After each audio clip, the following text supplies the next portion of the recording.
Hello traders. Today we are looking at the news alert indicator for MetaTrader 4. This tool monitors the economic calendar and notifies you before high impact news events so you can stay prepared. So what you do, you just load the indicator, your chart, allow DLL imports, and you just let it be.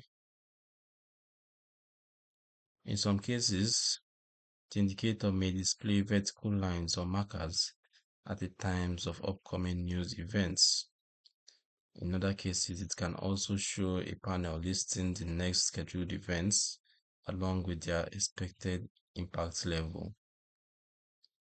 When a news event is approaching, the indicator triggers an alert, which can be a pop-up, sound, or notification, depending on your setting. For the inputs, we have the lag.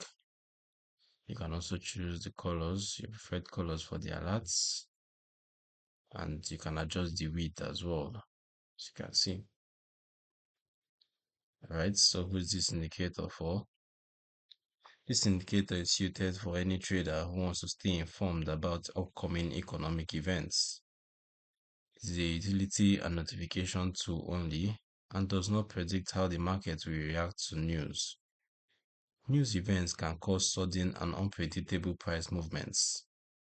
This tool simply provides awareness, and actual market reactions may not align with expectations. If you'd like to download this tool or learn more, I've included the link in the description below. This has been another video from the Forex Geek. If you found it useful, please hit the subscribe button and turn on notifications so you don't miss future content. Thanks for watching, and I'll see you in the next one.